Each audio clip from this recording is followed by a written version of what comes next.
So, Bhante, would you like to say a few words before we start, or would you like me to open questions? Well, I think it will be good, to be free. You can be free to ask any question, especially concerns, worries, or any other things that are producing anxiety or stress, or whether there are, certain, if you have questions about Buddhism or meditation, and you are welcome. And this is an open discussion, and I would love to share what I can during this time.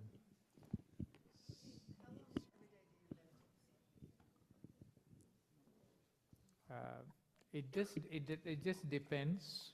I just came from a forest retreat in Sri Lanka. I went to forest monasteries and was trying to experience what it means to be in a jungle, like in a cave. But it was so from time to time I have silent retreats. At least once a month I have something called a day to be silent day. Very often I take time for that because of my travel schedules and other responsibilities does not allow me to spend long periods of time every day to meditate, but I start the day with a meditation and always end the day with a meditation, sometimes longer, sometimes shorter, depends on, because I keep changing time zones very often, and so that interferes as well. So the solution is to withdraw once a month and be totally silent for 24 hours. Wow. 24 hours, yeah. Bhante, my question is, how do you stay in love? Because you just exude it, you just are it. And I obviously go in and out and try and spend, the time when I'm out more closely in love. But how do you do that?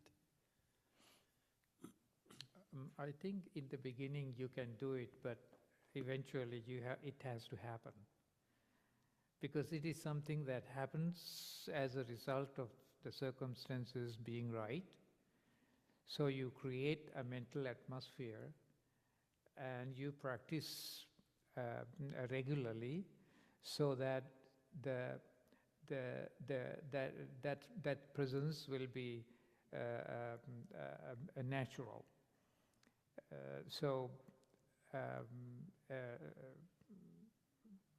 Love is something that you don't think and do, and it is about being in that state of awareness. But training, years of training, and your efforts to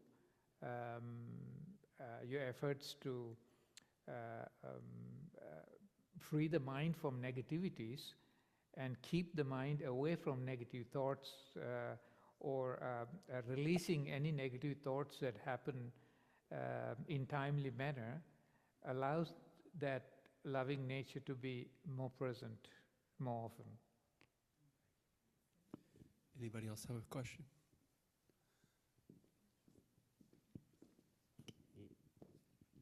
It's good to see you again, Bhante. Glad you're here. Can you speak to us of courage when we feel the call to make a very significant change in our life? Can you repeat the question? Can you speak to us of courage, the requirement of courage, and to step into courage when we feel Spirit calls us to make a very significant change in our life? Well, I'm not sure exactly what to say. Spirit calls us to make a change in our lives. But very often the changes happen. And life is a flow. And in that flow, there are constant transitions and changes that happens. And you have to ask yourself the reason for stress. Why are you stressed about the changes?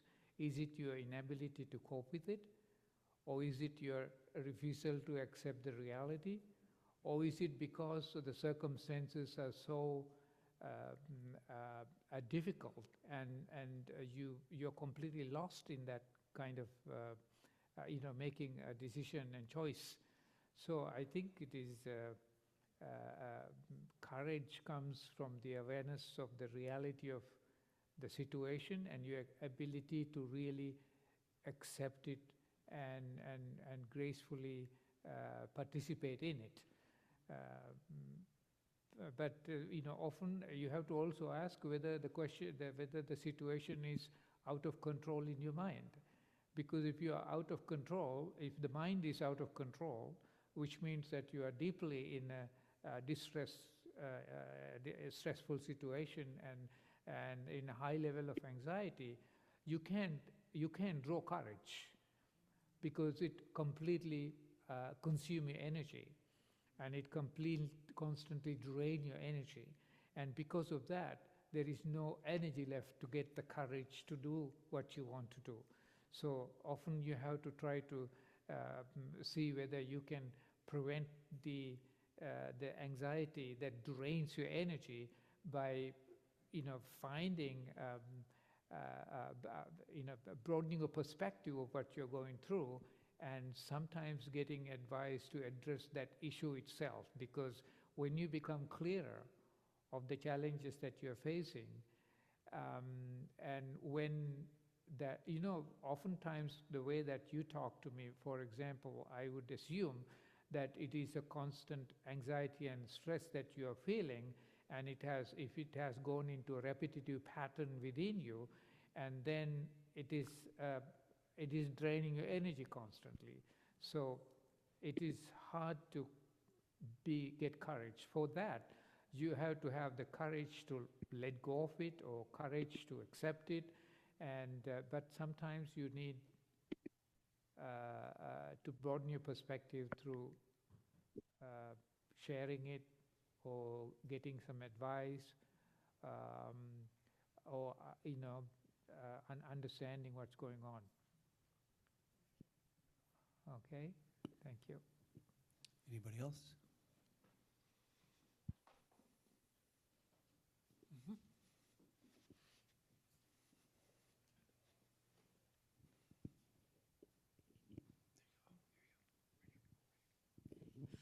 If you find yourself in a situation where you feel fear, like fear for your physical safety, the best way to deal with that fear, to calm yourself, to make the situation calm, would be to breathe, or what would you suggest, if you have a suggestion?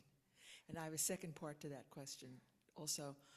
If there's something you feel called to do, like your heart's calling you to do this, like a God prompt, but your self-confidence is faltering in the ability to carry it out, what can you call forth to gain the self-confidence to do it in accordance with what your heart's telling you to do? Thank you. Yes. Let me address the first question about fear. And fear is a blind emotion, and it is triggered by the anxiety that flows from a fantasy, because it is about something might happen. It hasn't happened, but you're imagining.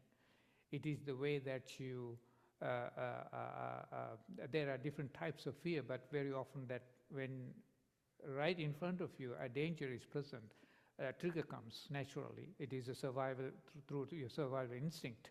But a lot of fears that you dwell in has to do with certain uncertainties that you feel, that it has to do with what might happen, or what I could do. And it is about being anxious about the uncertainty of the future, and getting stuck in a negative reaction, negative emotional reaction. So, one of the ways to deal with fear is, again, you have to really look at yourself and to see what is what kind of fear is this? Is this fear of your future, or if it's fear of any other something dangerous happening to you? And one of the important tools is to self-reflect. And very often, when you are afraid, you have to bring clarity to what you're afraid of. And if you can write what you're feeling and not write it down, and help yourself to be clear of the way, the reason for you to be afraid of, what you're afraid of. And then I think the blind emotions are always lose its energy and power when you bring in conscious attention to that. Let's say that I'm late for a flight, and I'm worried that the flight might get cancelled, or I might miss the flight, and there is the fear that rises within me. And very often, it is connected also to the egocentric self-image that you're holding. A very interesting question that I asked recently from one of my monks about fear, because I was going to the forest to meditate, and this is not something that I'm used to. There are elephants and snakes and all kinds of wild animals. And I went there one evening because I was trying, and I said I will go there 4 hours. 5 o'clock I go settle on a rock, and then meditate until 10 o'clock, and they will come and pick me up, and I'll go back to my cottage. But there are elephants down there, snakes and all that. So I was meditating, and I got up at 7 o'clock. It's already dark, but amazing, magical. It's a real jungle. I was in the highest rock, because the monk showed me the highest rock to climb in, and so there was a flat place, and so I was sitting there, and he said to me, "This is the safest place. You won't see any wild animals here, nothing. The snakes even can't come because they're cobras, and the rock is hot, they can't walk in it." So I was sitting there, and so it was 5 o'clock I started, and then 7:30, it was dark. And I wanted to go pee, so I just got up and just went out. And then I decided, I don't want to go back there, and I sat on the edge, because this is a steep rock. We went to that because the elephants can't climb. And so I was sitting in the little edge, and there was a guy who was waiting far enough that he can hear if I call on the rock on the other side. So I called. So I was sitting, waiting there. I changed my position. And I said, better look. But my mind is completely empty. I had no fear. I had no fear, zero. Completely calm and peaceful. And these are the caves that enlightened monks used to live 2,000 years ago. Now it is all jungle. And so honestly, I had no fear. But I heard something dropped on the chair that I was sitting, and I heard a noise, like something dropped on it. And I said, the young monk who lived there guaranteed that there won't be anything. So I called the guy, and I called him and said, I heard sound, can you come? And he just walked, because it's the edge of the rock, you have to walk along, and he came in. And he had no flashlight, and I had one in my bag, so I showed him the bag, it's farther away. He took the flashlight and shined the flashlight, and there was a big cobra. The cobra had fallen on the chair that I was sitting. And 10 minutes ago, I just switched the thing and went into that uncomfortable place. It is not the chair, it's like a little piece of wood, like a bench, we put it in there so I can sit a long time. And when I saw that, and there was no fear. And it was 3 feet away. Now the snake cannot go, and we cannot go, because it is, we have no place to run. We can roll down the rock. It's a huge rock, like big. And then I asked, when I came back, and I asked a monk, who lives right next to that, there is a cave, and he used to live there 6 months. And I said, how do you do it? How do you go and stay there? Are you not scared? He says, well, that's why my teacher told me that before you go, you should give up your attachment to life. And you will never be scared of anything. He said, you will never be scared of anything. Give up this is honest. 3 weeks ago it happened. So it is something in a way that you can also see that your own insecurity is an attachment, to yourself. There is nothing. So I can imagine that, it's so okay if a snake bites you or cobra attacks, they don't attack. What is interesting is cobra, they have this big, what do you call it? Yeah. And whenever the cobra is scared, they go like this, raise the head. But this cobra never raised the head. It was always down. He knew that he was stuck, and we were stuck against the wall. So I took my things and slowly walked away, and just left that place. And then only when I got there, I start shaking.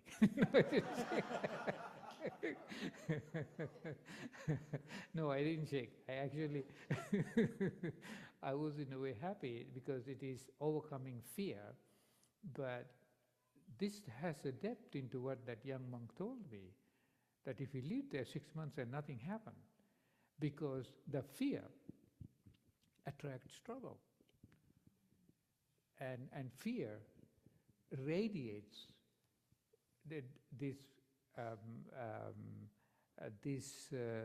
vibrations. For example, if I am there sitting, when I was sitting, I was not afraid, there was no fear in me. Because of that, the snake was not reacting. Because the wildlife always sensing your fears, and if you're afraid, there is a good chance you will get attacked. You understand?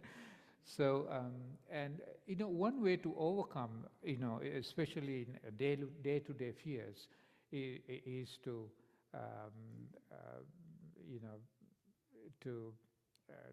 take time to reflect and find a way to become aware of what we are afraid of. Let's say that when I go to the airport and I am late for the flight, and suddenly I'm afraid that the fear comes, I might miss the flight. You understand? And which means it is a natural trigger, and when emotion rushes into my mind, and it's very easy for me to give in to it and surrender to it and behave according to that. But very often I breathe out, I breathe in, and I relax my body. Whenever you are stressed with fear, pay attention to your body, do deep breathing, and relax as you breathe out. And because negative emotions always get energy from physical stress and physical tension, when you are afraid, when you are tensed. So relaxing the body can help to release the intensity of the emotion.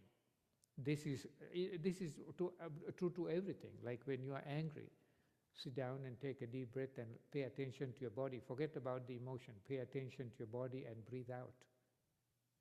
What happens? The mind slows down, the emotion begins to calm.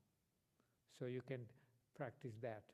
And then when you are calmer, you can reflect on what you're afraid of and to see what you can do. Okay? All right, thank you.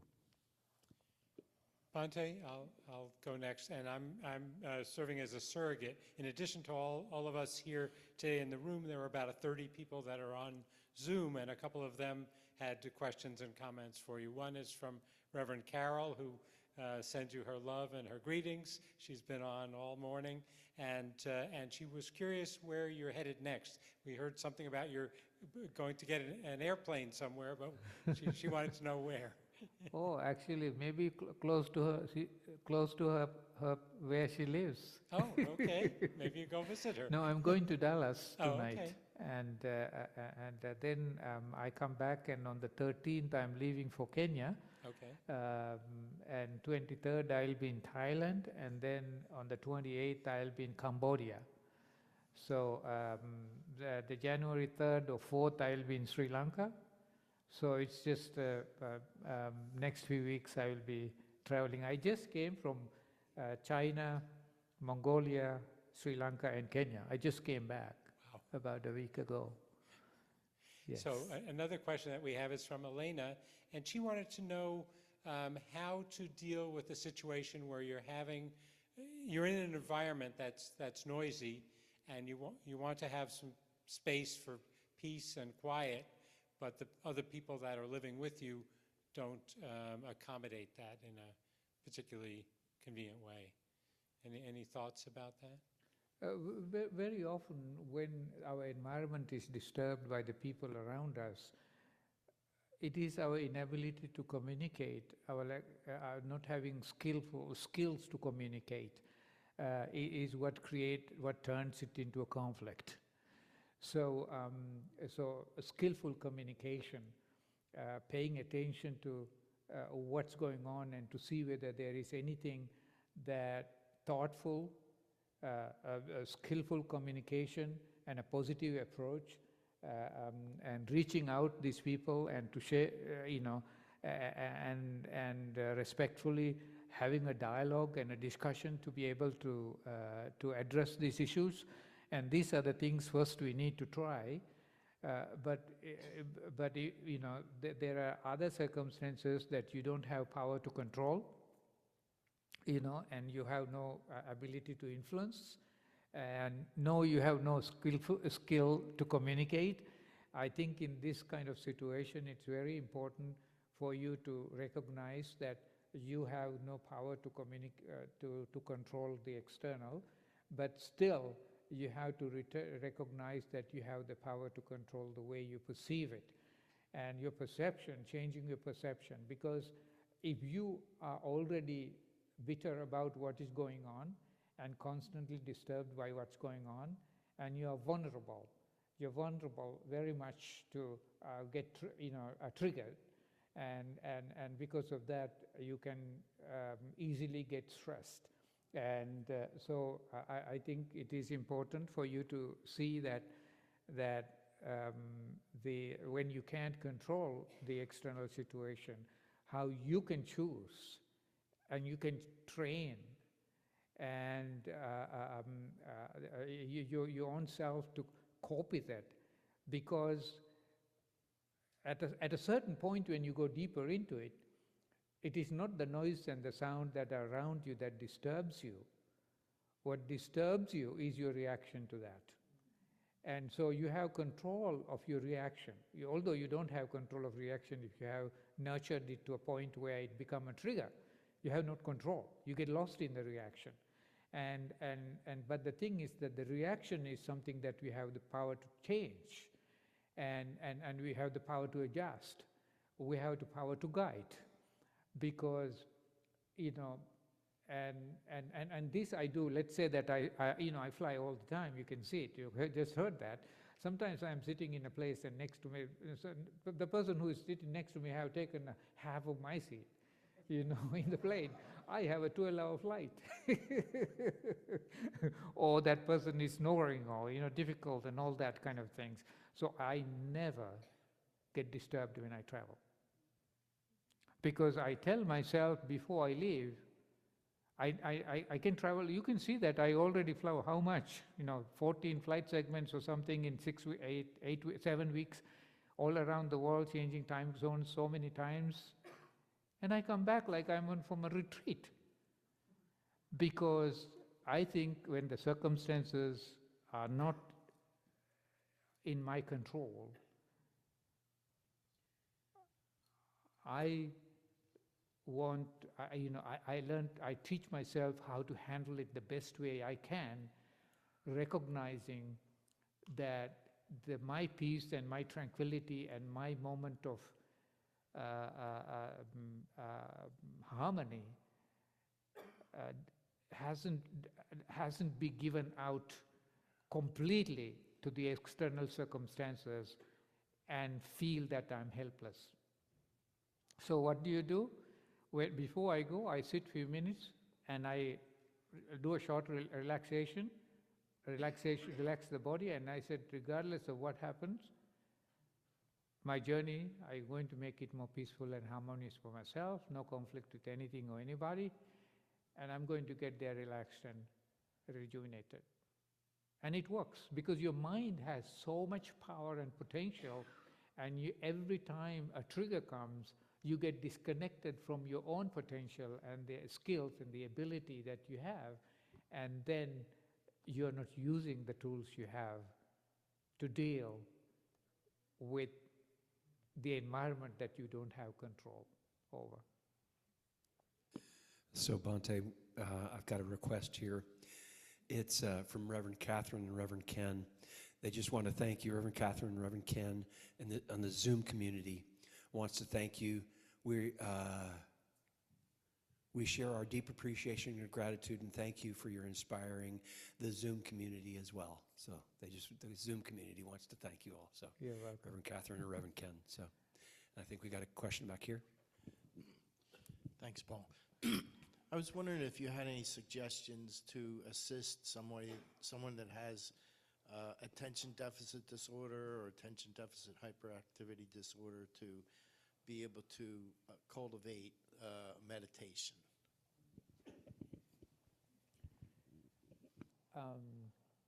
I think the people who have, such emotional challenges very often feel frustrated themselves because, they notice that it is a helpless mental condition or emotional state. And very often they know, but they cannot control it very much. And so one time I remember there was a young man who was on pills, many pills, because he couldn't control it. And I sat down and I was talking to him, and I listened to him. Because we built up a relationship, he started to talk to him and tell me that how frustrated he is, because sometimes he throw the plates and throw something out or scream at somebody, and then he get to know that he did the wrong, and he's so frustrated because these things are happening and he can't control it. And so one of the people that I was talking to is a lady who's a Buddhist neuropsychologist, and in our discussions we were talking about the relationship with the body and the mind, and often the triggers instantly draw energy from the body, and body get tensed, and so a body awareness and physical relaxation is one of the most effective temporary tools that people can develop. For this young man, we were suggesting that anytime you lose control, forget about it. We want you to learn how to pay attention to your body. Breathe in, pay attention to your feel the body, how to feel the body, because the body immediately go into an intense, stressful situation. But if by him, I heard from that, and by really learning to focus on the body, learning to focus on the breathing, and using the breath to get the body into a relaxed state, and there was an improvement and there was a development.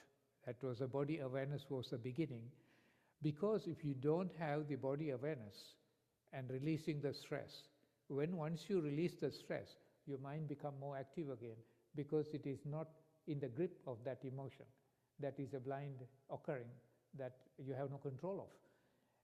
But you still have the ability to connect with the body and relax and breathe, and then you will be able to cultivate as much as possible the physical awareness and relaxation skill of the body, and that can help a lot.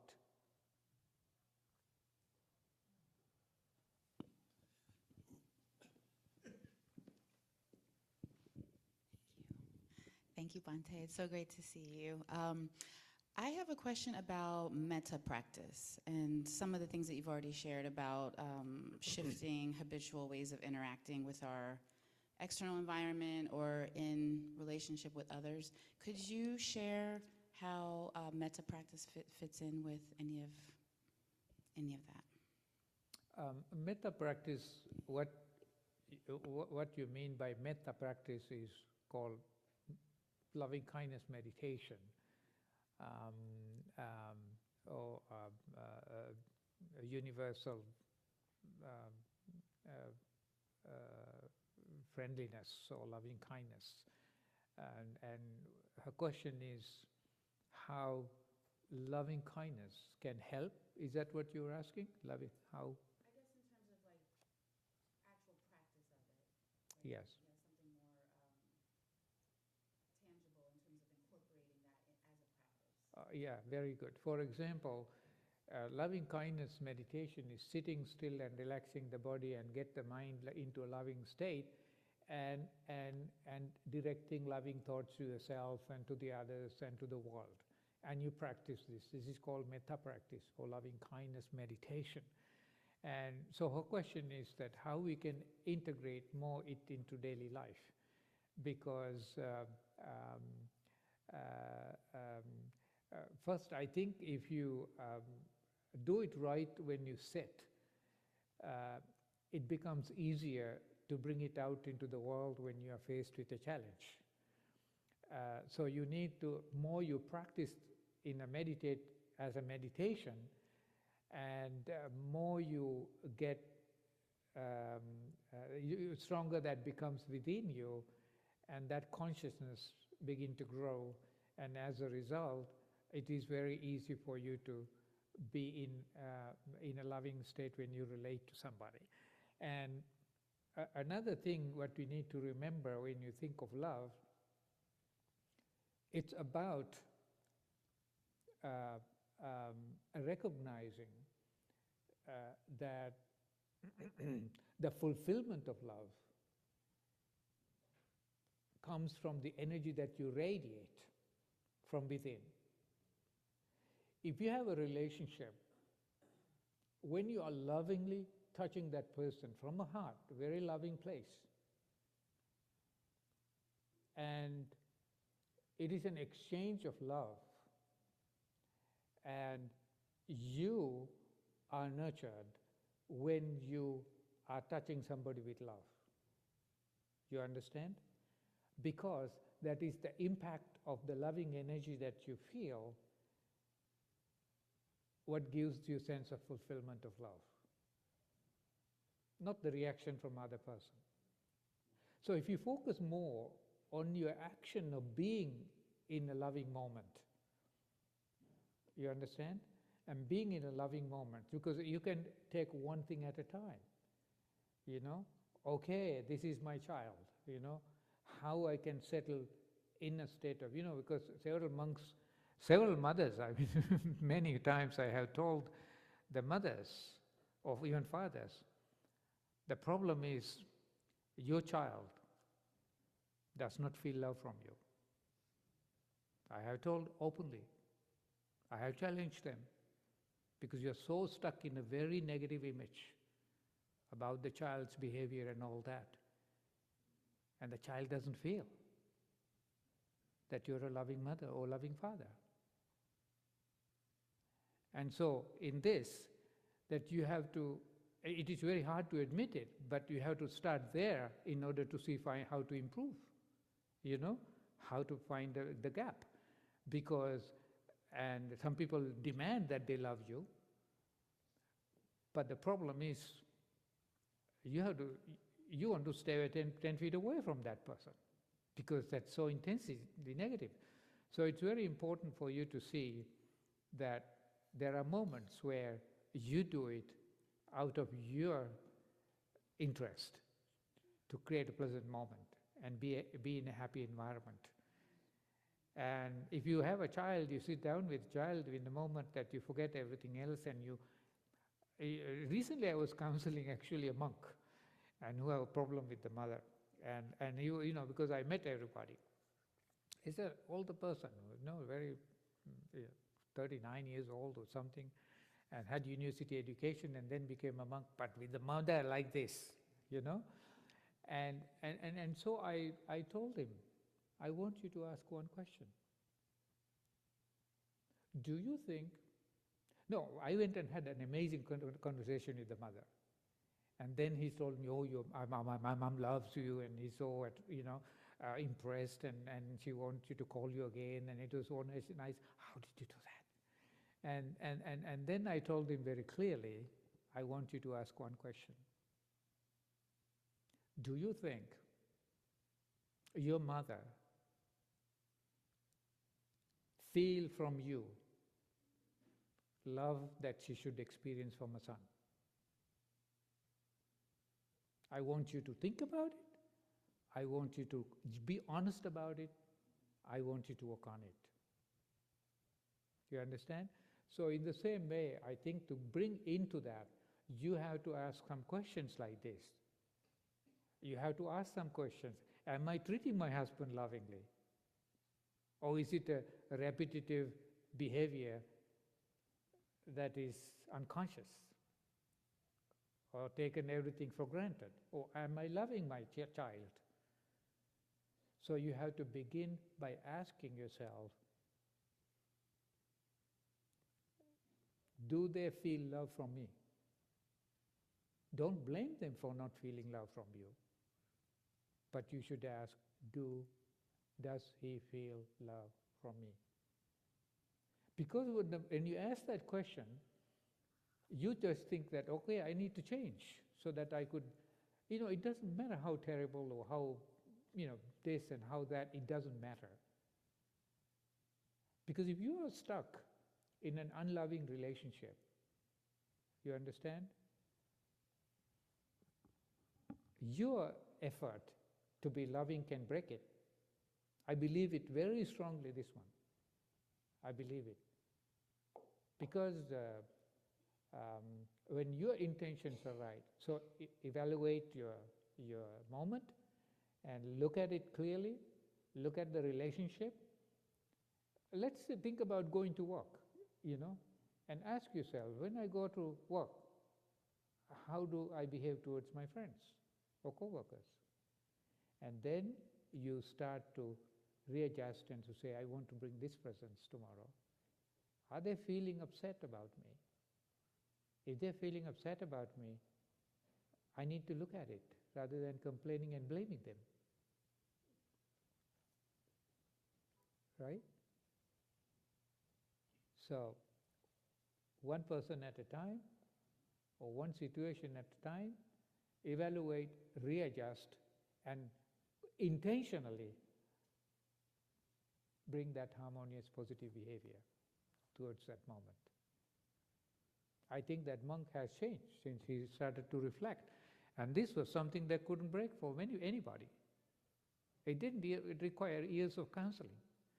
A lot of times people don't require years of counseling. That is some instant shift that comes because you're going to the heart of the conflict. And you just begin to look at it from there. Anyway, I think I need to go. And thank you so much. And so, Thank you, Bhante. We are honored by your presence. Thank you.